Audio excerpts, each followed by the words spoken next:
6 mois plus tard, ils l'ont revendu 50 millions à eBay. Les mecs se font 50 millions d'euros en 6 mois, c'est juste incroyable, quoi. On se rendait compte que les boîtes se comportaient un peu comme des particuliers quand il s'agissait d'acquérir et de gérer le matériel informatique. Tout le monde achetait directement en Apple Store, sur Amazon. Le premier sentiment que j'ai, c'est que je me dis putain, si je me lance dans un business comme ça, le ticket d'entrée est énorme. On a investi 2500 euros chacun, je crois. Tout de suite, il y a Jean-Charles Varlet de Crème de la Crème qui m'a contacté en me disant un mec, on attendait qu'un truc comme ça sorte depuis longtemps. À ce moment-là, je pense on faisait peut-être 100 000 euros de chiffre d'affaires par mois. Et 2 mois plus tard, Covid, confinement, le monde s'arrête. Et c'est bon, on est là pour un nouvel épisode de La Chapelle Radio avec Sevan. Ça fait longtemps qu'on se court après, on arrive enfin à se capter. Donc très content de faire cet épisode avec toi. Tu étais en train de me donner un peu les petites actus là, il y a pas mal de choses, donc je pense qu'on a beaucoup de choses à se dire, pardon. Donc enchanté Sevan, c'est la première fois qu'on se parle en vrai, je crois. Et bienvenue dans le podcast. Comment tu vas ?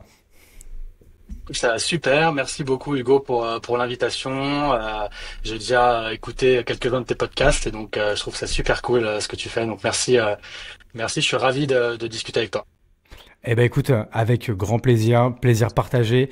Je te propose qu'on aille directement dans le vif du sujet, que tu puisses te présenter et ensuite, du coup, de toute façon, on va rentrer dans le vif de la boîte que tu as actuellement depuis, je crois, 2019. Hein, c'était avant le Covid que vous aviez lancé, ou peut-être même plus vieux, non ?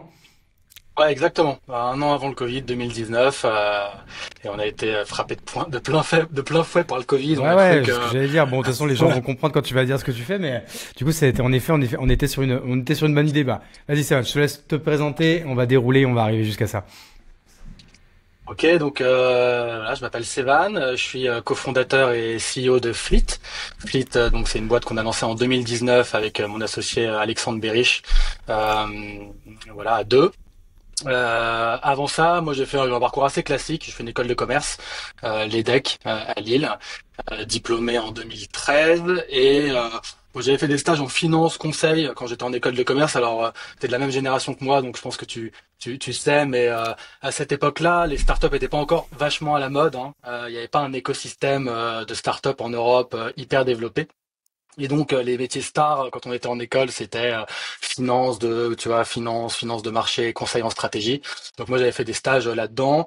J'avais trouvé OK, mais je m'épanouissais pas totalement là-dedans. C'était trop analytique, trop entre guillemets back office, production de PowerPoint. Et je sentais que, je me souviens, j'étais en stage, je me disais putain, le stage dure 6 mois. Il va falloir que je bosse pendant 43 ans. Je sais pas comment je vais faire. Voilà. Et donc, en sortant d'école, j'ai réfléchi à autre chose. Il y avait à l'époque un groupe assez présent dans l'écosystème e-commerce en Europe, qui était un petit peu la référence, qui s'appelle le groupe Rocket Internet. Je sais pas si tu connais. Complètement, parce que moi je suis de la même génération que toi, donc Rocket, c'est vrai que c'est un truc de fou, c'était limite en fait ce qui était encore plus connu avant les The Family, etc. Et c'est vrai que c'est fou parce que maintenant quand on dit le mot Rocket, j'ai l'impression qu'on parle du Moyen-Âge alors qu'on parle d'un temps qui est pas si éloigné que ça en fait, quoi, tu vois.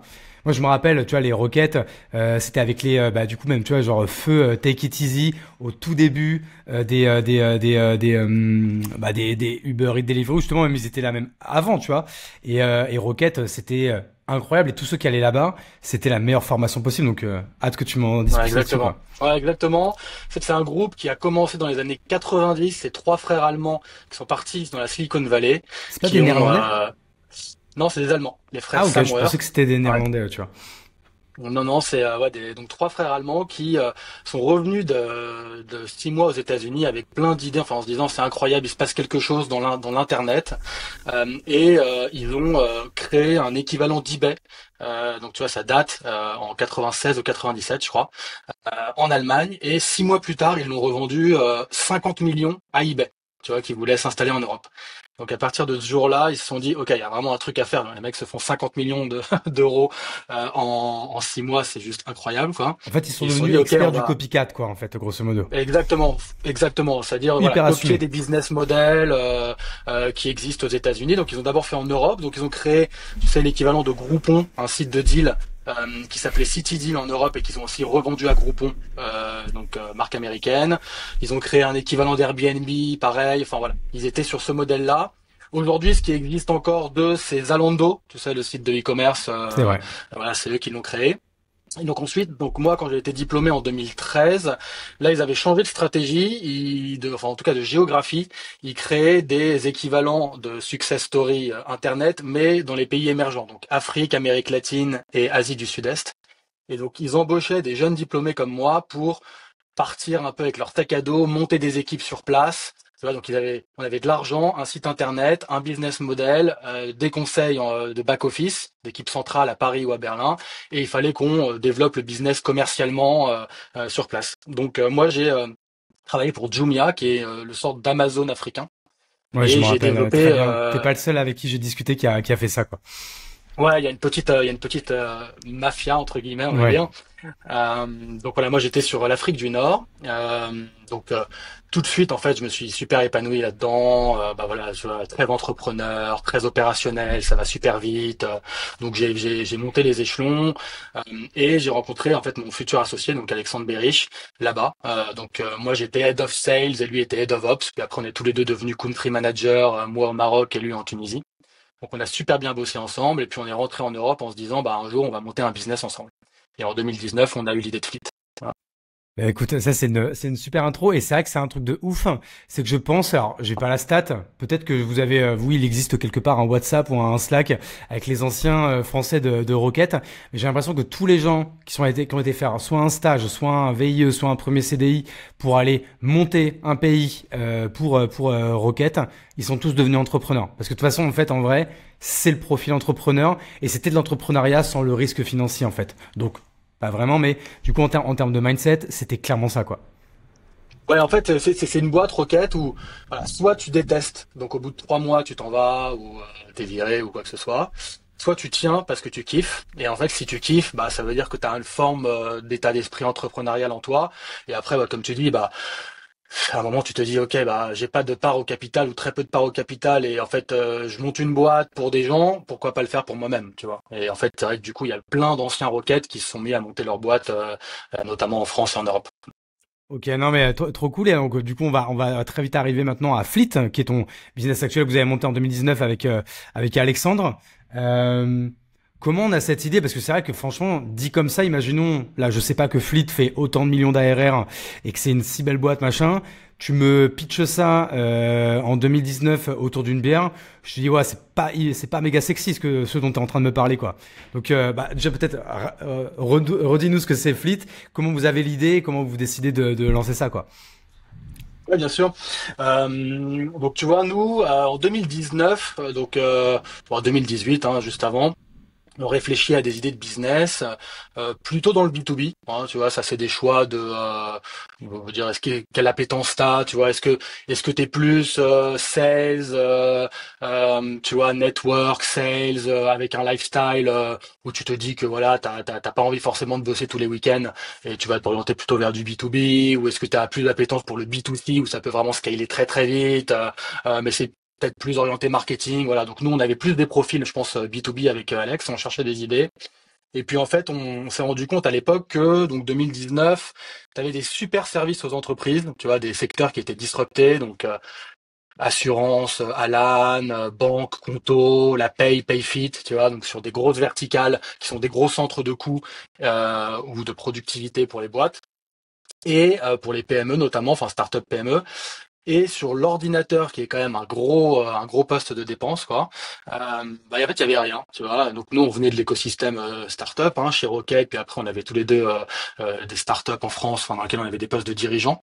Et en fait, on se rendait compte que les boîtes se comportaient un peu comme des particuliers quand il s'agissait d'acquérir et de gérer le matériel informatique. Donc en fait, bah, tout le monde achetait directement en Apple Store, sur Amazon, à la Fnac.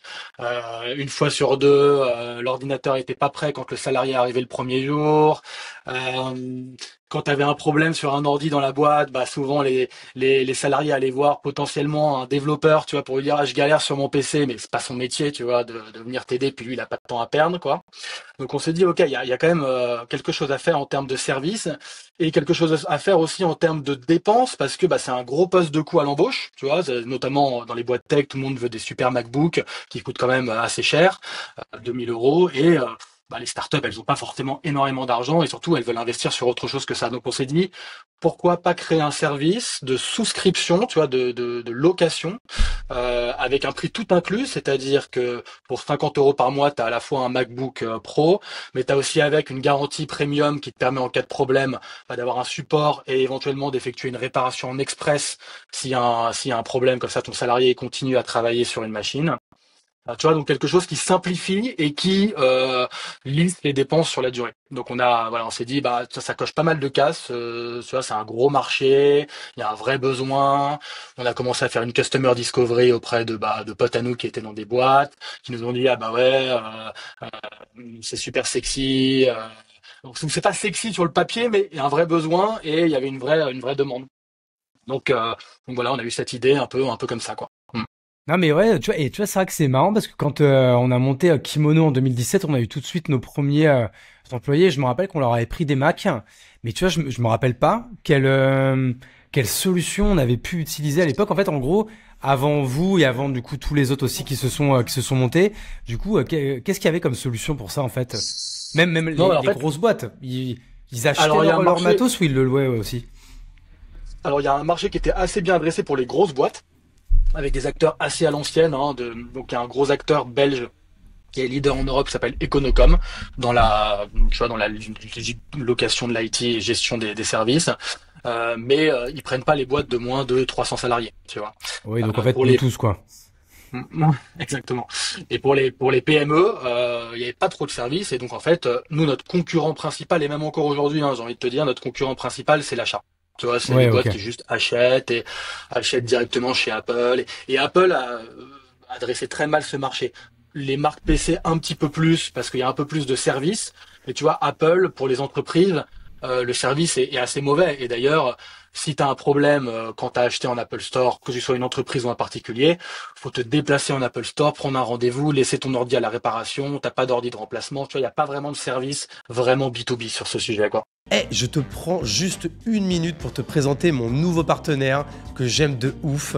C'est TheAssistant.com. Je te la fais courte. Il y a 6 mois, je commençais à être débordé. Je passais mes journées à jongler avec des factures, mes DM LinkedIn, réservations de train et j'en passe. Bref, tout sauf avancer sur mes vrais projets. Et là, j'ai découvert TheAssistant.com et je te promets, ma vie a véritablement changé. Dis-moi si tu te reconnais là-dedans. Tu veux tout faire toi-même parce que t'as peur de déléguer, t'as l'impression de perdre ton temps dans des tâches sans valeur et tu te demandes toujours mais comment je vais faire pour tout gérer. Alors reste avec moi, j'ai la solution pour toi et elle s'appelle TheAssistant.com. C'est comme ton super bras droit, il gère tout pour toi, toutes les tâches qui te bouffent du temps. Tes factures, tes relances clients, ta pré-compta ou encore ton community management, la planification de tes posts, les réponses à tes DM, la recherche de prospects, le setting et même les urgences spontanées comme prendre un billet d'avion, un billet de train, réserver un resto, rechercher un prestataire ou répondre à ce mail stratégique. Tu gagnes des heures et surtout tu gagnes en sérénité. Et crois-moi, après avoir testé, tu ne reviendras jamais en arrière. En plus, tu as 30% de réduction sur ton premier mois avec le lien qui se trouve en description. Donc tu n'as pas grand-chose à perdre, mais tout à gagner. Le lien est en description. Merci TheAssistant.com de soutenir la Chapelle Radio et bonne écoute à tous. Ouais, et ce qui est assez ouf, hein, d'ailleurs, parce que je trouve que ça colle pas du tout avec leur ADN et leur culture, mais bon, bref, on n'est pas là pour faire le procès d'Apple qu'on embrasse. Euh, Au début, quand vous voulez lancer là-dessus, alors, pareil, je suppose que, chronologiquement parlant, aussi, c'est le début, ou alors c'est déjà bien entamé, de tout ce qui est, merde, j'ai pas le mot, comment on appelle ça quand on prend un ordinateur, qu'on le répare et qu'on le remet en service? Reconditionné. Voilà, les Macs reconditionnés. Est-ce que tout de suite vous vous dites en plus maintenant avec les Macs reconditionnés, on va pouvoir les avoir pas cher et donc du coup pouvoir les louer moins cher et avoir un vrai service du coup hyper abordable pour toutes les boîtes quoi. Ouais, exactement, bien vu. Nous, au début, on a lancé en se disant on va faire du reconditionné. C'est à la Ah fois oui, plus ok. écologique, il y a un vrai momentum sur le reconditionné.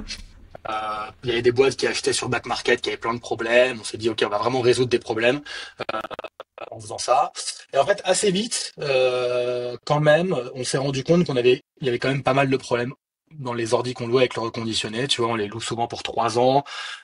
Et les boîtes, en fait, en B2B, les boîtes, elles cherchent quand même de la performance, tu vois. Elles veulent quand même des ordis récents, performants, et surtout, elles veulent pas de problème. Parce que quand tu as un problème tu vois, un salarié, ça coûte assez cher, en fait, un salarié. Tu vois, un salarié qui est payé, je sais pas, 2000 net, En fait, il coûte 4 000 € par mois en coût total.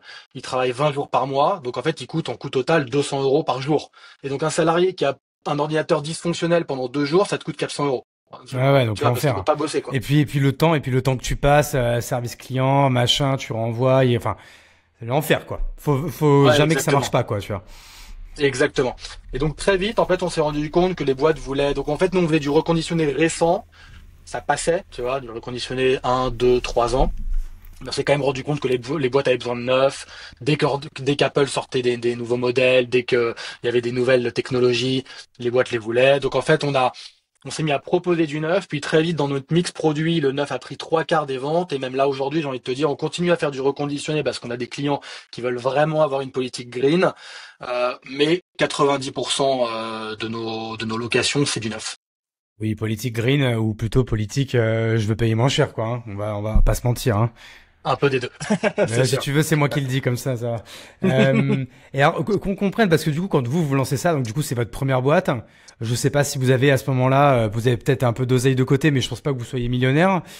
Moi, en fait, le premier sentiment que j'ai, c'est je me dis putain, si je me lance dans un business comme ça, le ticket d'entrée est énorme, puisqu'en fait, j'ai l'impression que c'est un business d'immobilisation et d'investissement en fait sur lequel après tu vas du coup faire des petits, mais du coup le ticket d'entrée de base il est lourd, tu peux pas faire, enfin, ou alors peut-être que je me trompe, peut-être qu'on peut faire du flux tendu et en fait acheter le Mac quand t'as le locataire en face et bon, explique-moi c'est quoi du coup Ouais. c'est quoi le bon business model là-dessus? Exactement. Alors nous, on pense qu'on a fait vraiment le bon choix de business model. Donc en fait, il y a deux options. Soit tu décides de financer toi-même le matériel. Mais alors là, du coup, comme tu dis, il y a des immobilisations énormes. Imagine, je veux louer 1 000 ordinateurs, tu vois. 1 000 ordinateurs à 50 € par mois. Bon, ça fait 50 000 € de MRR. C'est pas déconnant, enfin, c'est pas délirant en termes de chiffres. Et ben, rien que pour louer ces 1 000 ordinateurs, si tu dois les acheter pour les louer, tu dois dépenser 1 million d'euros. Tu vois, 1000 fois 1000, 1 million d'euros à les acheter. Puis après, bah, au bout de 3 ans, t'as fait un peu de marge. C'est pas scalable. Tu vois, bon, après, tu peux prendre de la dette, etc. Mais du coup, ça nécessite de prendre pas mal de risques. Donc nous, très vite, en fait, on a externalisé la partie financement à des entreprises, des banques, tu vois. On travaille avec BNP, Société Générale et des acteurs du leasing qui, en fait, rachètent les contrats, tu vois, et nous payent la valeur du contrat upfront, tu vois, sur la durée. Ça veut dire que on touche notre marge, en fait, dès le début. Et ça nous permet, du coup, de scaler sans avoir besoin de financer les machines. Tu vois, Ok. c'est comme de la revente de contrats. Et Donc nous, on l'argent, a il sur passe quand même par l'interface. vous ou pas? Il passe par vous ou il va directement Non, en fait, à cette institution, en fait, qui a on achète la l'institution machine. bancaire? Donc nous, on fonctionne en flux tendu, tu vois, zéro stock, zéro financement. Donc un client signe, je sais pas, il prend 10 ordi en location chez nous, 10 MacBook. Ok, on travaille avec notre fournisseur, on achète les 10 MacBook chez notre fournisseur, donc la fleet les achète. Bon, après, on a tu vois, on a des paiements à 30 jours, donc on paye pas tout de suite, mais on achète. Le fournisseur livre le client, et une fois que l'ordi est livré, on va voir la banque, et on lui dit, voilà, on a 10 contrats sur 24 mois, 36 mois. On a 10 contrats qui ont telle valeur sur 36 mois. On vous les revend et vous nous donnez la valeur du contrat. Vous nous payez la valeur du contrat upfront. Et donc du coup, on récupère, tu vois, l'ensemble de la valeur du contrat dès le début. Donc en fait, on n'a pas beaucoup de BFR parce que entre le Bah moment où on grave, a ouais. acheté, on a récupéré la valeur du contrat, sachant qu'on a des délais de paiement à 30 jours, en fait, on touche notre marge très vite, quoi. Alors là, la question que je vais te poser, bon, je pense que c'est sûrement hyper confidentiel, mais bon, peut-être pas, donc je tente. C'est-à-dire que par exemple, sur quelqu'un qui va prendre un ordinateur et qui va payer 50 balles par mois. Donc 50 € Mm. par mois, c'est quoi? C'est sur du neuf ou plutôt du reconditionné en Mac? Non, c'est sur du MacBook Air 9, tu vois. Ok. Là-dessus, c'est quoi que vous récupérez, vous, sur 50 euros? Ou est-ce que ça, du coup, là, je vais trop dans le détail dans ma Non, non, question? alors nous, tu sais, on est extrêmement transparent sur notre business, sur nos chiffres. On a une culture en interne et en externe de transparence totale, donc il n'y a aucun problème. On va pas dévoiler non plus tous les secrets du business, mais Oui, je vais te demander les pas bits de problème d'après et à. combien tu te verses. Vas-y. Je peux, franchement, c'est pas, c'est quelque chose que je peux communiquer. Combien je me verse, je sais pas, mais Ouais, non, mais bon, euh, même on n'irait pas là-dessus. on n'ira pas jusque là. Donc en fait, ouais, nous quand on loue 50 €, on loue l'ordinateur, la garantie premium, le support et la plateforme tech, donc qui est le cockpit qui est inclus, qui te permet en fait d'assigner les ordis aux utilisateurs, de sécuriser tes ordis, enfin voilà, d'organiser ta flotte, etc. Donc c'est un prix tout inclus, tu vois. Donc le client va payer 50 euros par mois sur 36 mois, par exemple, donc 1800 euros sur la durée, sur toute la durée de vie de l'ordinateur, d'accord? Et il aura payé donc l'ordinateur qui va valoir peut-être, tu vois, ça dépend, mais 1100, 1200 euros. La garantie premium 3 ans. Tu vois. Donc ça, je sais pas, si tu regardes par exemple Apple Care, ça coûte 250 euros, tu vois, sur 3 ans pour avoir une garantie sur 3 ans. Donc tu vois, il va avoir la garantie inclus, le support fleet, tu vois, donc l'assistance niveau 1, j'ai un problème, mon ordinateur est lent, tu vois. Et là, tu as des équipes qui l'aident. Et la plateforme, tu vois, de gestion, le cockpit, qui lui permet, bah voilà, c'est comme un peu un SaaS, tu vois, qui lui permet d'organiser sa flotte. Donc voilà, il aura payé plus cher que la valeur de la machine, bien sûr, mais en fait, il a tout un tas de services qui lui permettent de gagner énormément de temps et aussi du coup d'avoir une prédictibilité des coûts parce que tu vois une réparation, je sais pas si t'es déjà allé en Apple Store et on t'a déjà fait payer une réparation, mais les réparations sur un Mac c'est en moyenne 600, 700 euros, tu vois. Et Faut que donc je là, touche du bois, s'il a ça un m'est jamais problème, arrivé. ouais, bah là s'il a un problème, c'est pris en charge et c'est gratuit, tu vois. Donc Ok. il sait ce qu'il va payer pendant 3 ans. Et donc, du coup, sur les 50 euros, en fait, vous, votre marge, du coup, c'est votre service. Et du coup, c'est quoi? Ça représente quoi? 5 euros, 10 euros, mais, ou beaucoup moins? Je me rends pas compte. Alors, je peux pas communiquer très précisément sur la marge, mais en gros, on fait des marges plus élevées que le secteur hein, du leasing, bien sûr, tu vois. Donc, on va, voilà, c'est des marges qui sont plutôt autour de 30, 40%, Ok, tu bah. vois. Et du coup, elle est liée à quoi? Elle est liée au fait que déjà, on achète la machine moins chère, tu vois, parce qu'on fait du volume, quoi. Euh, Ensuite, pareil, notre garantie, tu vois, elle est beaucoup moins chère enfin, on la paye beaucoup moins cher que ce que payerait un client pour avoir la garantie. Et ensuite, nous, elle est très liée au fait que on a développé en fait cette plateforme, tu vois, cette interface qui permet d'automatiser énormément de choses. Donc en fait, notre marge, elle est entre la marge d'un leader classique qui va faire des marges de taux de financement, tu vois, donc autour de 15%, tu vois, 20%, et des marges d'un SaaS, par contre, qui sont, tu vois, à 70, 80%. Nous, on est un peu Ok. in between parce qu'on n'est pas vraiment, on n'est ni un leader classique, tu vois, on n'est pas vraiment juste sur l'hardware, ni un SaaS, tu vois, parce qu'on n'est pas 100% SaaS, on est entre les deux, tu vois. Ok, ouais, donc c'est un peu le modèle hybride. Et du coup, en 2019, quand vous tapez dans la main avec Alex et vous dites, vas-y, franchement, c'est une bonne idée, on le fait, vas-y, ça va s'appeler Fleet, on fait un logo dégueulasse, un site, et puis let's go. Comment on lance un business comme ça? Parce qu'au début, est-ce que vous le lancez déjà avec un peu de stock ou pas du tout? Enfin, comment vous lancez? Ça m'intéresse Alors, j'aime on bien a avoir un peu investi, l'aspect go-to-market des gens qui se lancent, ouais, bien quoi. sûr. On a investi 2500 euros chacun, je crois. Vous êtes saigné, quoi. Euh, Comment? Vous vous êtes saigné, quoi. Ouais, on s'est saigné. Non, non, on a investi 2500 euros chacun. On a lancé avec une vision qu'on allait faire un produit tech, on allait investir dans la tech pour développer cette plateforme. Mais au début, tu vois, on n'avait pas ça, tu vois. Donc on a lancé une offre go-to-market, un MVP très simple, location d'ordinateur avec garantie. Tu vois, avec une landing page, laisse ton contact, tu vois, comme une jolie landing page qu'on avait bien travaillé. Je pense que c'est important d'avoir un beau design. Tu vois, c'est un peu la vitrine de ta boutique, quoi. Donc ça, on avait quand même, tu vois, utilisé des développeurs et des designers pour faire une belle landing page. Laisse ton contact, tu vois. Et ensuite, on a fait un post LinkedIn. Donc nous, dès le début, LinkedIn, en fait, on s'est rendu compte en B2B que c'était quand même la martingale, quoi. Donc je me souviens que j'ai fait un post manifesto de pourquoi on lance. Et très vite, j'ai plein tu vois, je crois que là, tout de suite, il y a Jean-Charles Varlet de Crème de la Crème qui m'a contacté en me disant, putain, mec, on attendait qu'un truc comme ça sorte depuis longtemps. Dès que j'ai un besoin, enfin, tu vois, j'ai senti qu'il y avait un market fit immédiat, tu vois. Et du coup, bah, en fait, comme je te disais, on fonctionne en flux tendu, donc on avait des accords avec des fournisseurs, mais on n'avait pas à acheter les ordi à l'avance. En fait, nos fournisseurs livrent nos clients directement. Donc, on attendait d'avoir des premières demandes de clients, et en fait, quand tu as une demande client, ensuite, tu t'achètes à ton fournisseur, et il livre ton client directement. Donc, on n'avait pas besoin de constituer un stock d'ordinateurs à l'avance. Donc, on lancé en mode très light, et on a tout de suite fait du revenu, et tout de suite, on va tourner une boîte, 100% bootstrap, hein. On n'a jamais levé de fonds. Et on a toujours été rentable. On n'a jamais eu un mois sous la rentabilité. Et tu vois, moi, pareil, un autre truc qui m'aurait fait peur. Je me disais, bah, en fait, c'est Parce que pareil, quand on fait un truc en leasing, tu vois, pour moi, en fait, on est presque, alors je vais pas utiliser la bonne sémantique, mais on est presque un institut financier, tu vois. C'est comme quand tu vas à la Fnac et que t'achètes ta console ou quoi, tu sais, à crédit. Tu sais, on voit qu'on te fait signer des paplards ou quoi, tu vois, en mode, c'est un truc financier, quoi. Et en fait, ça, est-ce qu'il faut du coup des autorisations ou en fait, comme tu le dis, vous l'avez contourné en revendant les contrats de location à des véritables banques, en fait. Ouais, c'est ça, exactement. En Quand fait, je en dis revendant contourné, les contrats enfin, légalement, bien sûr. exactement comme nous, oui, oui, c'est légal évidemment, mais comme nous, on fait pas le financement nous-mêmes, on n'a pas besoin d'avoir les accréditations d'organismes de Ouais. financement.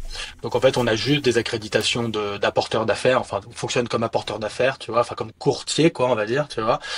Donc on est connecté à tous les plus gros financeurs de la place en API, tu vois. Donc c'est très automatisé.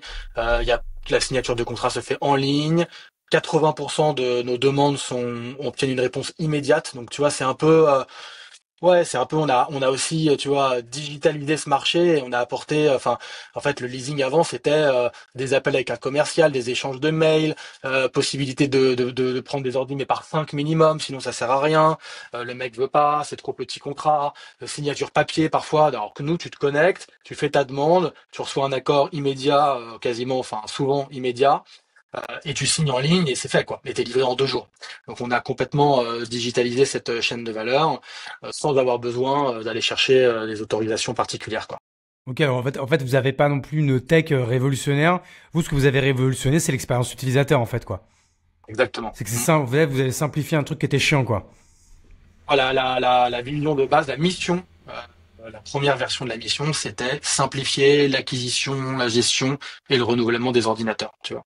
Et donc Non mais vraiment en fait c'est marrant simplifier et en fait et l'expérience. là je revois bien en fait ce que tu disais en fait en intro tu vois quand tu parlais des contos des payfit des Alan parce que c'est ça que ça je pense tu vois pour comprendre cette phrase il faut avoir été entrepreneur avant 2017 enfin avant 2016-2017 en fait pour comprendre ce que c'était la vie avant qu'il y ait Conto, avant qu'il y ait Payfit, avant qu'il y ait Alan, et puis j'ai envie de dire maintenant aussi tous les petits qui sont, enfin les même plus si petits qui sont arrivés derrière et qui ont également des excellents produits.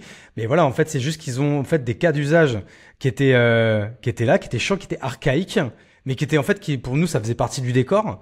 Nous, ça faisait partie du décor d'envoyer un fichier CSV avec ses heures sup ou avec ses notes de frais à son expert comptable tous les mois et le relancer bien sûr pendant 2 mois pour qu'il ose enfin le mettre après sur les fiches de paye ou quoi. Alors qu'en fait maintenant, bah en fait tu le fais juste avec une application, avec une photo, reconnaissance de montant et tout. Enfin, c'est quand même un autre délire quoi, tu vois. Moi j'ai connu les Ouais. notes de frais que j'allais faire signer à mon boss, tu vois. J'attendais derrière son bureau, tu toquais, t'arrivais avec ton petit papier et tu le faisais signer un truc et tout. Enfin, c'est le Moyen Âge quand tu y penses quoi. Ouais, exactement, mais souvent les meilleurs business, en fait, hein, c'est des business qui viennent apporter, optimiser un marché, apporter une meilleure expérience sur un marché existant. Et effectivement, si tu regardes, en fait, c'est des super boîtes, c'est des boîtes extraordinaires, Conto, Payfit, Align, elles sont venues simplifier l'expérience utilisateur de quelque chose qui existait déjà. C'est pas révolutionnaire, mais c'est révolutionnaire dans une industrie, quoi. Et c'est devenu des Clairement. super licornes, quoi. Clairement, clairement. Donc vous lancez en 2019. Donc tu dis go to market, launch avec une marketplace, une landing page, un post sur LinkedIn. Donc alors moi semaine en 2019, moi, je postais pas. Donc ça marchait déjà LinkedIn ou on était encore un peu en mode Ouais. cher réseau en 2019. Non, c'était le Non, début, je non, pense. Gambato, il c'était le était là début déjà en 2019. et c'était la belle époque parce que Ouais. tu pouvais poster en tant que boîte hein, et t'avais beaucoup d'impressions quoi, beaucoup de views. Tu vois, Oui, alors que c'est maintenant, ne impressionnant. le faites pas, je vous en supplie. Enfin, faites-le pour la vitrine, mais ne recrutez pas quelqu'un pour faire des posts avec votre page entreprise. Ça ne fonctionnera pas sur le long terme. Euh, donc tu fais ça, là tu dis tout de suite, tu sens quand même une grosse traction. Vous chopez vos premiers clients, donc vous, je suppose qu'en plus ça vous permet, en fait, de tester en fait un peu toutes les parties prenantes, votre fournisseur, l'institut bancaire, etc. Et là, d'un coup, il y a une petite chose qui se passe, d'ailleurs, il y a presque pile 5 ans, parce que c'était le 17 mars 2020. Je sais ce que c'est l'anniversaire de ma fille, et c'était il y a 3 jours. Et du coup, 17 mars 2020, bim, Covid. Mais du coup, alors, je me rends pas compte. Pour vous, c'est une bonne ou c'est une mauvaise nouvelle, ça? Parce que ça peut être une opportunité Bah, ça a aussi été par une rapport à votre business, mauvaise non? nouvelle puis ouais, ça a été une mauvaise nouvelle puis une bonne nouvelle. Alors, vas-y, Donc explique. on lance le business en 2019, on fait du revenu. Alors il y a une étape importante qui est qu'à un moment, en fait, nous, on voulait lever des fonds au début. Voilà, en plus, Classique. mon associé Alex, il est scout pour Sequoia maintenant. Enfin, il est très dans l'écosystème. Et puis voilà, on s'était dit, on va faire comme tout le monde, on lève des fonds. On s'est posé, en fait, à un moment, on s'est dit, mais c'est dingue, en fait, notre business, il est rentable. On fait, à ce moment-là, je pense on faisait peut-être 100 000 euros de chiffre d'affaires par mois, tu vois. Au bout de 4-5 mois, tu vois, donc et on avait pas mal d'argent sur le compte, quoi. Donc j'étais en week-end avec ma copine à Marseille et en fait elle me pose une question, tu sais, parfois c'est juste du bon sens mais t'es dedans donc tu vas pas réfléchi. Elle me dit mais en fait pourquoi vous levez des fonds? Et je dis bah je savais pas pourquoi lui expliquer, tu vois, j'avais pas comment lui justifier vraiment rationnellement pourquoi on allait lever des fonds. Donc je reviens le lundi et je dis à Alex faut qu'on se pose, faut qu'on réfléchisse vraiment, est-ce qu'on va lever des fonds? Et en fait on s'est rendu compte qu'on n'avait pas besoin de lever. Je pense que ça a été d'ailleurs la meilleure décision qu'on a prise parce que en fait on n'est pas un business enfin, je pense qu'on est un business qui a pas besoin de lever et qui fonctionne très bien sans. Donc on n'a pas levé de fonds, donc on a continué à se développer, mais avec tu vois très lean quoi, nous deux et deux stagiaires à l'époque. Et fin 2019, on embauche deux hauts profils en tech, un VP product et un VP engineering quoi, pour développer la première version de notre plateforme SaaS de gestion. Donc là, Est-ce que là, c'était tout à la mano, là, du coup, je suppose, là. ouais, alors, comme je te disais, c'était un MVP avec une offre très hardware garantie. Tu vois, genre ordi en location avec une garantie. Et je vendais, c'est moi qui faisais la vente, je vendais une vision, tu vois, à mes clients. Hein. Je disais, à terme, on va faire ça, ça, ça, mais voilà, pour l'instant, on a ça. Donc, on recrute début janvier Guillaume et Benjamin, deux bons salaires, quoi, en CDI, nos deux premiers CDI. Et 2 mois plus tard, Covid, confinement, le monde s'arrête, plus aucune commande d'ordi. Bah ouais, parce que Euh, du coup, tout en plus, tous les recrutements gelés. Et puis, du coup, oui, ouais, en effet, de toute façon, toutes les ressources pas prioritaires, en fait, tout gelé, quoi. tout gelé. Mais vraiment, le monde, bah, tu te souviens, le monde s'arrête, plus personne fait rien, les boîtes savent plus quoi faire. Euh, et donc là, on se dit, oh là là, bon, on a un peu d'argent en banque, mais je veux dire, potentiellement, tu vois, potentiellement, on peut mettre la clé sous la porte si ça dure trop longtemps. En fait, oh, bah, tu vois, au bout de 2 mois, la France se déconfine. Et là, en fait, c'est l'inverse qui se produit, puisqu'en fait, le marché de l'ordinateur pour entreprises explose. Toutes les entreprises se mettent à commander des ordinateurs portables parce que les gens sont en télétravail, ou de toute façon tout Mais le secteur grave. se digitalise, tu vois. Donc les gens se disent il nous faut des ordinateurs, ils digitalisent leurs process. Et donc nous, en fait, on surfe cette vague et en fait, on explose en post-Covid. Tu vois, à ce moment-là, il y a une demande énorme et en fait, du coup, on en a vachement profité. Euh, Surtout qu'on était dans un secteur où les gens signaient les contrats physiquement. Tu vois, tu vois, le leasing d'imprimante. Tu sais, le mec qui vient dans ton bureau Le mec de pour te Xerox. vendre ton imprimante. Ouais, le mec de Xerox. Et donc du coup, même la concurrence, même si bon, nos concurrence, enfin, en fait, bon, on est plutôt concurrent de l'achat, mais la concurrence leasing, en tout cas, ils savaient pas gérer ça, tu vois. Ils pouvaient plus se déplacer dans les bureaux. Donc en fait, on a complètement profité de cette première vague de croissance. Et en plus, je sais pas si tu sais, mais à cette époque-là, les levées de fonds se sont mis à exploser parce que bah, tu vois, la tech a cartonné et donc du coup, bah, nos clients qui sont souvent dans la tech se sont mis à recruter à tour de bras. Et donc là, on a eu une première phase énorme de croissance entre 2020 et 2022. Ouais, mais tu sais que c'est un truc de ouf, ça. Moi, j'ai l'impression, alors c'est peut-être notre écosystème qui veut ça. Mais en fait, j'ai l'impression que tout le monde a kiffé le Covid. Mais d'un point de vue humain et d'un point de vue business, tu vois. Parce que nous c'est pareil, t'imagines, nous Kimono, de base, nous on vend des vêtements, hein.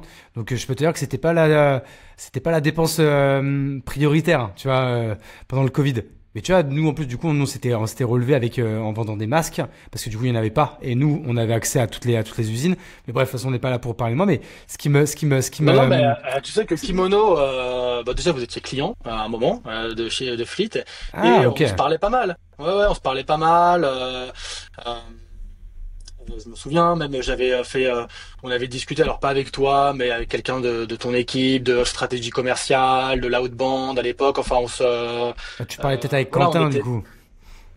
Ouais, probablement, ouais, Quentin, et puis on s'est croisé à des salons, j'ai croisé ton associé Olivier Ramel, enfin au Kimono, et je me souviens que quand même, pareil, vous avez une belle phase de croissance à cette époque, Bah nous c'était... on fait de la croissance Ouais. en 2020 alors que putain c'était pas gagné parce que à un moment donné quand même les 15 premiers jours en fait on fait vraiment littéralement zéro et c'est le moment en fait en plus où nous on était dans une année en fait qui devait être toi c'était l'année où il fallait exploser. Donc, nous, on avait tout budgété pour exploser. On avait, du coup, on avait vachement recruté dès janvier. Et d'un coup, on se retrouve, mais genre, on avait 40 personnes qui étaient là, qui étaient payées, mais qui, en fait, qui faisaient plus rien parce que vraiment, on avait plus de ventes, quoi, du jour au lendemain. Vraiment, il y avait, tu sais, nous, on a un gong, tu sais, ça gongait toute la journée et tout. Et là, et puis on avait même un gong digital sur Slack. Et là, il n'y a plus de gong, tu vois, plus rien qui se vendait, quoi. Ouais. Mais bref. Mais donc, du coup, après, non, ça allait mieux. Mais ma remarque, c'était surtout, en fait, de dire que j'ai l'impression que dans notre écosystème, le Covid, ça a été une opportunité commerciale pour beaucoup de monde, en fait, tu vois. Ouais, énormément. Je pense que ça a poussé la tech en fait à fond. Et oui, ça a été une super phase. Alors après, on a eu un petit retour de bâton quelques années plus tard, mais nous, on a eu une première phase de scale vraiment post-Covid, grosse phase de scale. Et là, on est en phase de scale depuis début 2024. Bah, c'est pas linéaire, hein, les croissances de boîte, ça grossit, t'atteins un plateau, puis tu regrossis. Mais ouais, nous, ça a été une belle période, le Covid, ouais. Parce que vous, après, en fait, là, peut-être tous les gens qui vous ont pris des ordis un peu en fait, dans vos premières années, en 2019, 2020, 2021, il y en a sûrement un paquet qui a mis la clé sous la porte depuis. Comment ça se passe, une boîte qui vous avait pris genre 20 Mac, et d'un coup, elle met la clé sous la porte, ou même, en fait, elle arrête de vous payer? Comment, ça, Ouais. c'est quand même, en fait, alors, tu vas me dire, oui, bah, on récupère les ordis et on peut, enfin, quelqu'un d'autre dirait, tu récupères les ordis, tu peux les louer à quelqu'un, mais en fait, le temps de les récupérer, que le mec il t'a pas payé 1 mois, 2 mois, 3 mois, 4 mois, ça doit être c'est un truc relou de votre business, je suppose, ou vous êtes complètement assuré là-dessus, ou comme c'est l'institut bancaire qui le prend, vous Oui, êtes complètement dérisqué de ça. exactement. Nous, on est dérisqué parce que c'est l'institut bancaire qui prend le risque. Tu vois, c'est comme un crédit, en fait. Donc, c'est l'institut bancaire qui décide d'ailleurs s'il est d'accord qu'on finance un client ou pas. Donc nous, notre grande force et notre capacité, comme on est connecté à tous les instituts bancaires quasiment de France, de toujours trouver quelqu'un, même tu vois, donc on a financé beaucoup de boîtes qui se lançaient, qui avaient 3 mois, 6 mois d'existence, qui auraient jamais eu un financement s'ils étaient allés voir leur banque. Mais en fait, on a une grosse capacité, tu vois, à financer, donc à louer à quasiment tout le monde. Enfin, sauf si vraiment tes chiffres sont très très mauvais et que t'es vraiment noté qu'au phase 2 ou quelque chose comme ça. Je suppose Par qu'il y a contre, zéro humain là, c'est tout est fait en API là, je suppose à ce moment-là. ouais, tout est en API, tout est Hmm. automatisé. Non, non, par contre, ce qu'on fait beaucoup, c'est quand on a ça nous arrive d'avoir des refus, mais après de pousser le dossier. Tu vois, donc moi, mes équipes, elles sont formées pour lire les bilans des clients et aussi parler comme un investisseur, en fait. Tu vois, de dire, voilà, profil du fondateur, voilà ce qu'il a fait, il y a une levée de fonds en cours ou qui vient d'avoir lieu avec tel fonds, ces fonds, c'est des top fonds de la place, tu vois, et on arrive à obtenir des accords comme ça, tu vois, Ok. sortir un peu de la lecture bancaire classique. Donc nos partenaires nous font confiance parce qu'ils ont fait beaucoup de business avec nous et qu'ils savent que c'est rentable de travailler avec Fleet, et donc ils sont à l'écoute de notre manière de pousser les dossiers. Donc il y a une partie qui est automatisée, mais quand on a des refus, on est capable de pousser le dossier pour réétude auprès de nos partenaires qui peuvent donner des accords. Et donc oui, quand il y a une boîte qui passe en redressement ou liquidation judiciaire, alors évidemment elle paye plus, elle rend les ordis, parfois elle les rend pas parce qu'elle les a perdus. Bon écoute, tant pis quoi. Bon, je devrais pas dire ça, mais ça arrive quoi. Mais nous en fait, on prend pas le risque, c'est notre partenaire bancaire du coup qui prend sa perte.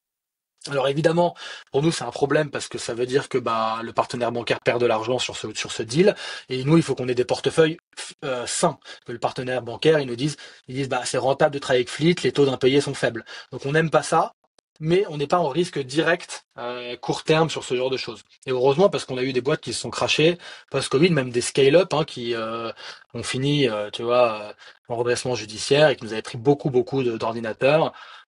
Et on a dû d'ailleurs parfois même payer notre partenaire bancaire en lui disant bon écoute sur cette entreprise-là voilà on est prêt à faire un geste.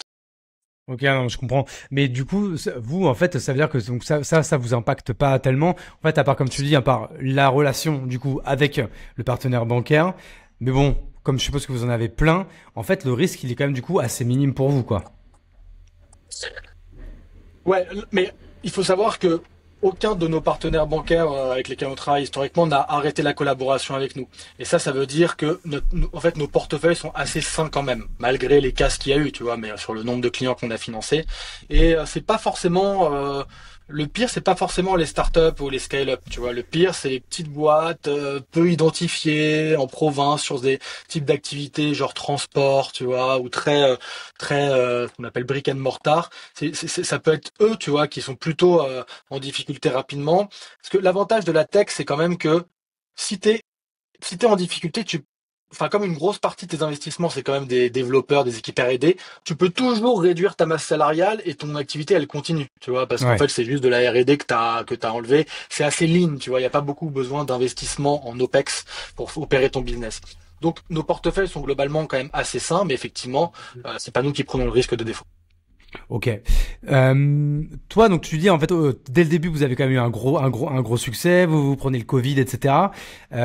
Comment toi tu l'expliques en fait cette croissance rapide? C'est que donc vous combliez un gros trou. Bon, je pense que vous avez été aussi sûrement un peu malin en growth, en acquisition ou quoi. Je suppose qu'à ce moment-là, ça amène des concurrents qui doivent forcément arriver. Tu vois, on en parlait tout à l'heure, on parlait de nos amis de Click qui ont été rachetés par Mobile Club ou quoi. Je suppose qu'il y en a eu d'autres. Vous, comment vous l'avez vécu la concurrence là-dessus? Est-ce qu'en fait, en vrai, le marché il est tellement grand, mine de rien, à l'échelle de toutes les boîtes qui ont besoin de Mac ou d'ordi ou quoi. Est-ce que vous, la concurrence, c'était quelque chose que vous regardiez ou est-ce que vous vous en foutez? Tu regardes toujours tes concurrents, évidemment, tu regardes ce qu'ils font. Après, effectivement, comme tu dis, bon, c'est un très gros marché.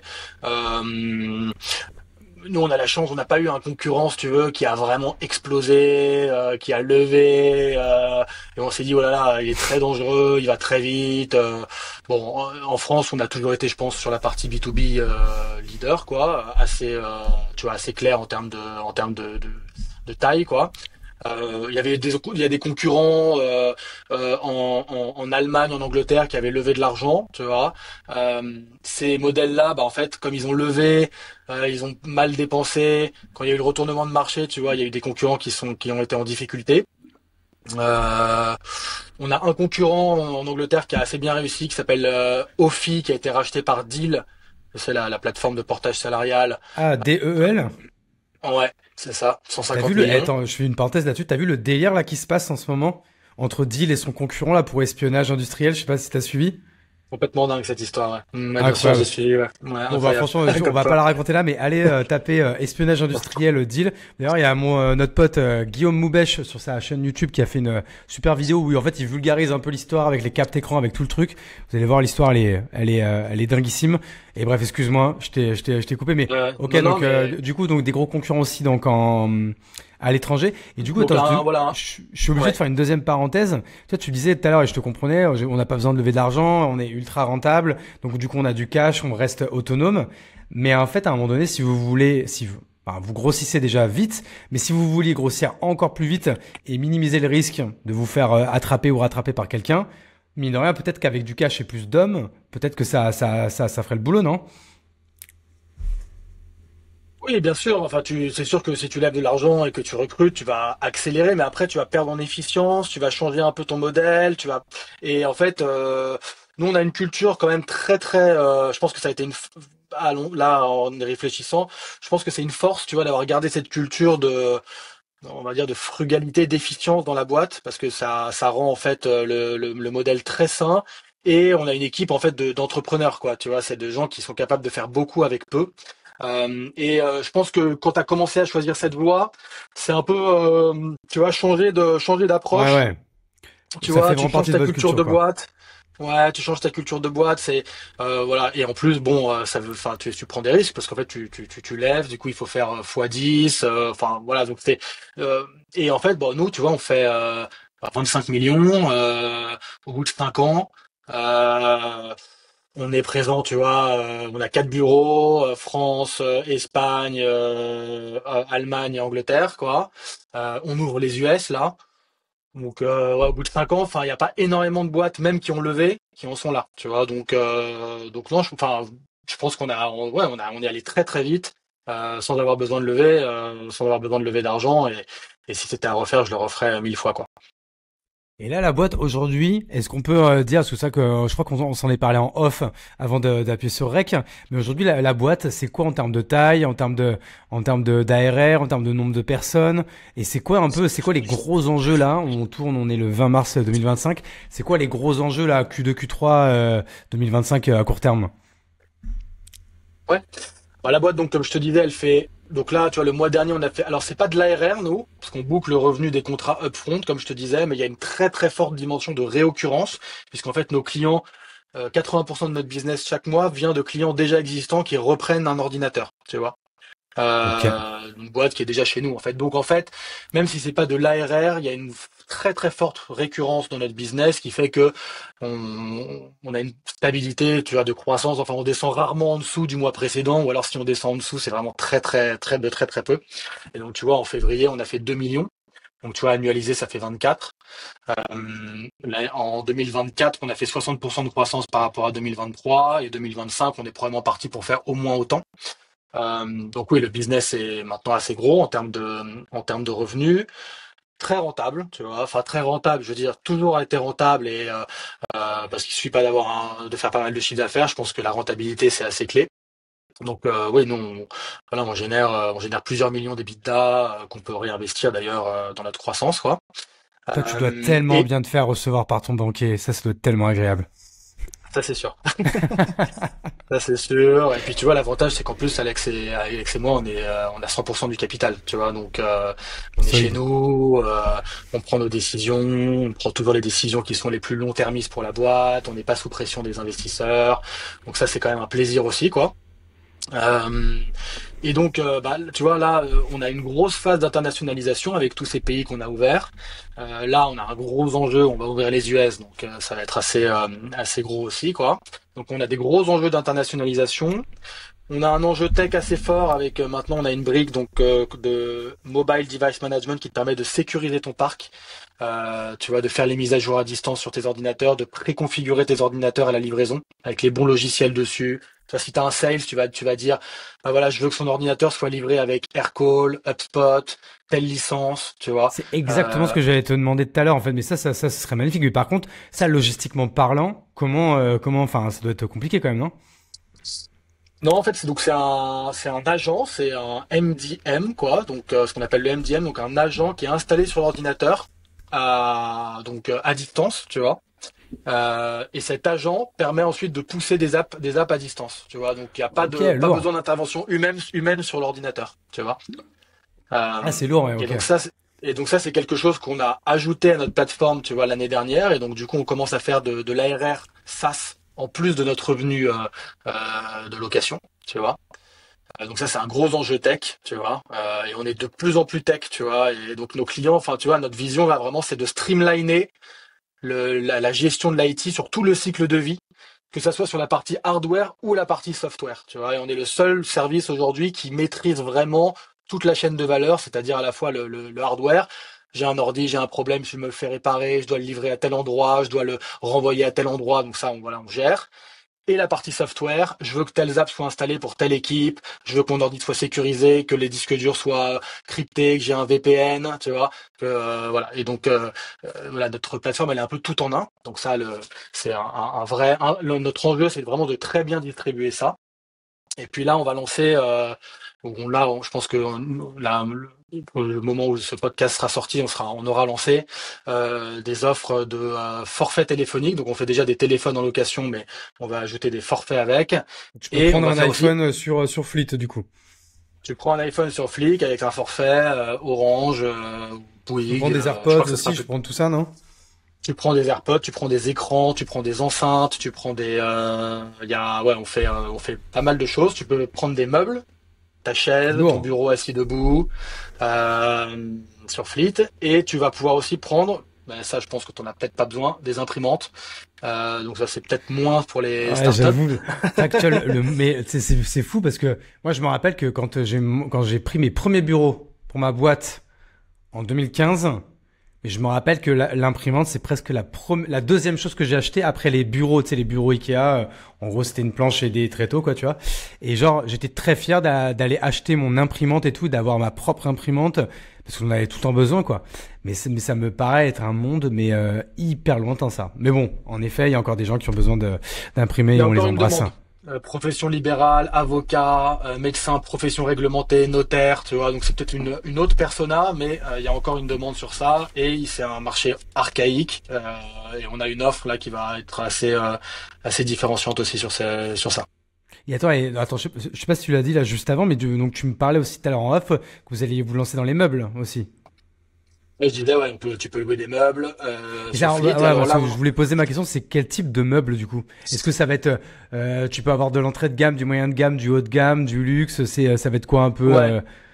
Alors on fait pas d'entrée de gamme, mais même sur l'ordi on fait pas d'entrée de gamme. Tu vois, à partir du moment où on part du principe que tu loues et lises, tu vois, un ordi, c'est aussi que tu as envie de quelque chose d'un peu de qualité et que tu veux mensualiser tes frais pour amortir les coûts. Donc on fait du moyen de gamme et du haut de gamme.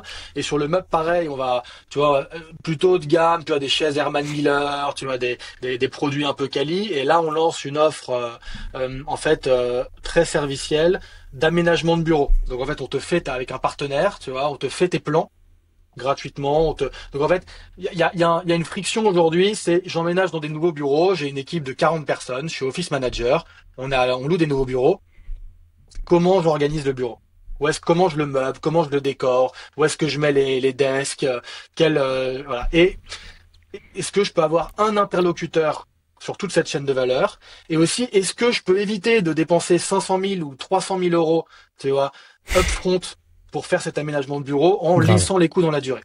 Et donc là, nous, ce qu'on propose, c'est donc un interlocuteur. On te fait tes plans, on te conseille, on vient dans tes bureaux, on regarde, on te fait tes plans, on te dit où est-ce qu'il faut mettre les desks, on te fait des offres de design, d'aménagement, de végétalisation.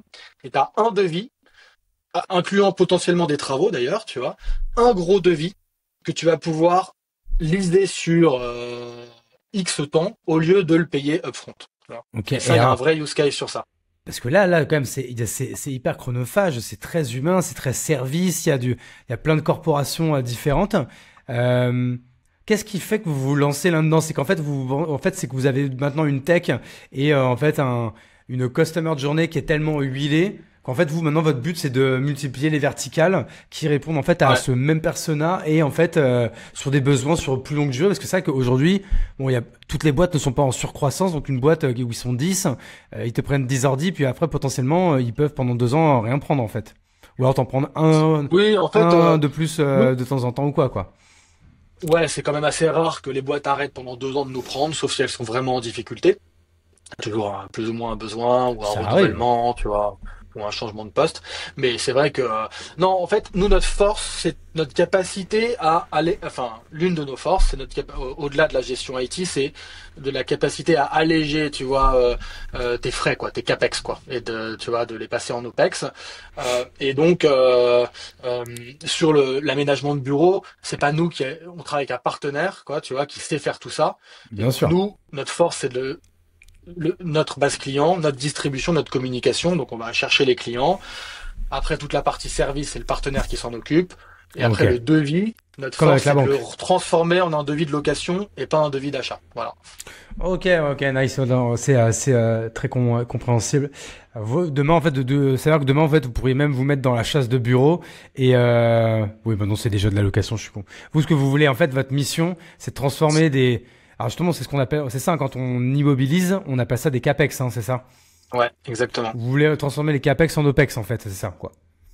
Ouais, c'est ça. En fait, bon, en Europe et en particulier en France, on est assez en retard sur ça. Tu vois, les Américains, par exemple, ils lisent tout. Enfin, ils opexisent tout parce qu'ils investissent. Tu vois, donc ils se disent, ok, enfin, les biens qui se déprécient, il n'y a pas grand intérêt. Tu vois, à les acheter parce qu'en fait, de toute façon, ils se déprécient, ils ont plus aucune valeur. Et puis après, en plus, qu'est-ce que j'en fais? Tu vois, quand il s'agit de les renouveler, bah, tu vois, les voitures, typiquement, c'est l'exemple parfait, quoi. Tu vois. Ouais. Et en France, on est assez en retard sur les Anglo-Saxons. Parce qu'on aime bien Et posséder. ouais, on aime bien posséder. On est un pays de propriétaires. Mais tu sais que ça, Mais je quand pense t'es que une t'as entreprise, raison, hein. ouais, Tu vois, par exemple, ouais, moi, ouais, pour la voiture, tu vois, moi, du coup, ça fait déjà 2 voitures de suite, là, où je suis en mode leasing, et franchement, j'en ai, mais genre, rien à secouer. Mais la première fois que je l'ai fait, il y a un petit côté de moi qui disait, putain, c'est pas ma bagnole, quoi, tu vois. ouais.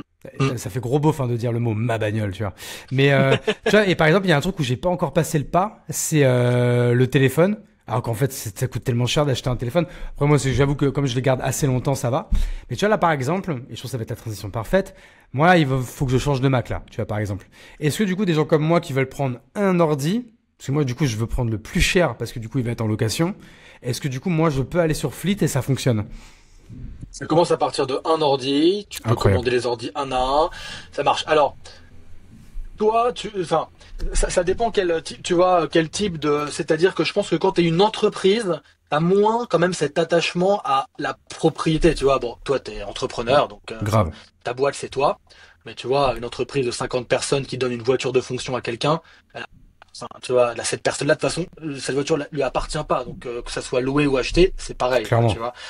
Et par contre, c'est bonne pratique financière, tu vois, de louer, parce que t'immobilises pas d'argent, tu vois, ça passe en OPEX et ça assainit ton risque et ça assainit ta trésorerie. Et franchement, enfin, tout bon CFO qui se respecte à une certaine taille de boîte, il regarde le leasing pour la maximum de choses. Enfin, tu vois, c'est simplement bonne pratique financière. Alors après, il y a le coût total, etc. Il faut regarder, mais en tout cas, c'est clairement quelque chose qu'il faut regarder, quoi. Clairement. Donc du coup, là, si on doit lancer un appel pour savoir en fait, pour que les gens un peu des conseils un peu pratico-pratiques pour qu'ils comprennent. Aujourd'hui, en fait, vous vous adressez du coup à tout type de boîte. Les gens, ils vont sur Fleet. On n'a même pas dit comment ça s'écrivait, mais c'est Fleet. Fleet.co, ouais. Exactement. Fleet.co. Fleet.co. Ouais. Parce que c'était la mode du point .co à l'époque. On voulait tous des points .co. Tu le connais l'histoire du Ouais. point .co ou Ouais. pas? Ah non, vas-y, raconte. Ah merde, non, en fait, je la connais pas non plus. En fait, c'est que point .co, en fait, déjà, c'est nous, tu vois, le point .fr, c'est français. Et point .co, en fait, c'est la Colombie, je crois. Et en fait, il y avait ça, c'est Oussama Hamar qui avait raconté cette histoire. Bon, pareil, tapez histoire du point .co, vous la retrouverez. Et je crois qu'en fait, c'est une histoire incroyable, en fait, avec un mec qui a fait un free fou avec ce truc. Parce que c'est vrai que le point .co, en fait, on l'achète tous parce qu'il ressemble au point .com. Et en fait, au début, on achetait un peu les points .co quand le point .com était pas dispo. Et ensuite, point .co, c'est presque devenu un truc un peu hype, en fait. Tu vois, limite, on regardait même plus s'il y avait le point .com, on voulait le point .co direct.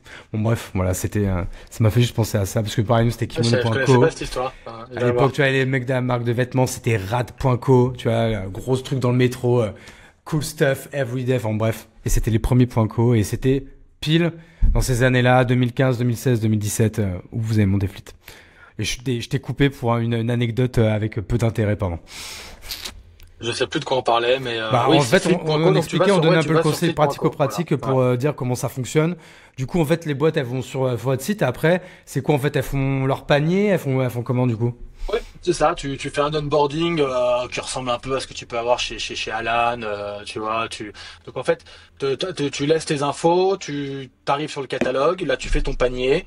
Donc tu as tous les prix sont garantis quoi, fixes quoi, 49 € par mois, 59 € par mois. T'as des ordis, des accessoires, ce qu'on appelle accessoires IT, tu vois, tes écrans, écouteurs, etc. Téléphone, tablette. Tu fais ton panier, tu rentres ton sirène, on identifie ta boîte, tu choisis ton adresse de livraison, tu commandes comme sur un site e-commerce. T'as même pas de carte bleue à laisser, tu vois. C'est encore même plus simple, tu vois.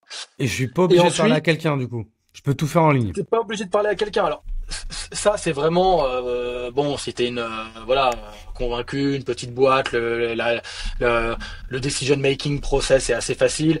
La plupart du temps, quand c'est des plus grosses boîtes qui ont plusieurs dizaines de personnes, elles aiment parler à un commercial, comprendre, parce que là, on va leur faire une Forcément. présentation de la plateforme, etc. Mais tu peux souscrire sans parler à personne, tu vois. Et après, si tu as un accord de leasing, tu reçois le contrat, tu le signes et tu te fais livrer. Voilà. Bon, moi par exemple qui vais prendre un ordinateur seul, je vais peut-être pas faire chier un de tes commerciaux quoi. Franchement, enfin, ça nous ferait, on serait ravis de Ne t'avoir en faisons, client. Donc, si tu veux parler à un commercial, tu peux. ne Voilà. faisons pas ça. Euh, ok, très bien. Non, bah écoute, je pense que là, de toute façon, on arrive vers la fin de l'épisode parce que du coup, j'allais dire il faut que je te libère, mais en fait, c'est plutôt moi qui dois être libéré pour aller chercher ma fille. Grève. Simer le public, on aime bien, oblige. En tout cas, merci beaucoup, Sévan. Est-ce qu'il y a peut-être des sujets que tu aurais voulu qu'on aborde et qu'on a oublié d'aborder, des questions que tu aurais aimé que je te pose et que je t'ai pas posées? Je pose toujours cette question, mais Écoute, tout le monde me dit à chaque fois non, rien, ça va. non, j'ai rien en tête. J'ai rien en tête. Allez voir, voilà, allez voir sur fleet.co. Je pense que tu as une audience d'entrepreneurs. Donc voilà, n'hésitez pas à aller voir. Et puis Et puis voilà, mais non, écoute, c'était un vrai plaisir de discuter, d'avoir cette discussion ensemble. Eh ben écoute, trop bien. De toute façon, c'est une première discussion qui en amènera d'autres. Toi, Sévan, on te suit où exactement? Alors principalement, enfin, je communique pas mal sur LinkedIn, donc voilà, n'hésitez pas, Sévan Marian sur LinkedIn. Euh, et puis voilà, ouais, c'est mon canal de communication Ouais, principal. on va pas te follow sur Instagram, quoi. Instagram, c'est le perso, quoi. Non, je suis assez sous-marin sur Instagram, je poste pas trop. Putain, moi je m'y mets là depuis 3 4 mois parce que le mec, quand tu commences à t'exciter sur Instagram, le nombre de vues, en fait, c'est comme il y a LinkedIn il y a 4 5 ans quand c'était dinguissime. Il suffit que tu mettes Ouais. 7 vidéos de suite et c'est bon, ton truc ça s'envole, ça fait des centaines de milliers de vues. Mais j'avoue, putain, j'ai pas le réflexe. En fait, comme j'ai pas eu le réflexe pendant toutes ces années, j'ai du mal à me mettre dans ce réflexe à 37 piges, quoi, tu vois. C'est là que je me dis, putain, je suis con, j'ai quand même loupé le coche, quoi, quand c'est sorti il y a 10 ans, quoi. Mais bref, pareil, encore une fois, je sais pas pourquoi je raconte cette anecdote. Mais ok, donc Sévan Marian, S-E-V-A-N, M-A-R-I-A-N sur LinkedIn, fleet.co, F-L-E-E-T.co. Merci beaucoup Sévan, je vais faire les petites mentions légales de fin de podcast. Si vous nous écoutez sur YouTube, évidemment, vous vous abonnez, vous likez, vous commentez. Ça vous prend 2 secondes. Et pour nous, c'est très important pour le référencement, sachant que je pense que quand on sortira l'épisode, on sera quasiment à 10 000 abonnés au bout d'1 an et demi de boulot, de travail avec des dizaines et des dizaines et des dizaines de vidéos. Comme quoi, c'est putain de long YouTube, mais bon, on s'accroche. Si vous écoutez en audio, qu'est-ce qu'il faut faire en audio? Ah bah oui, en audio, il faut mettre 5 étoiles, c'est hyper important.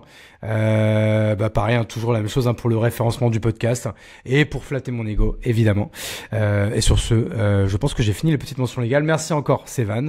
Merci à toutes et tous d'être toujours plus nombreux et nombreuses sur la Chapelle Radio. Je vous embrasse et je vous dis à très bientôt. Allez, ciao ciao.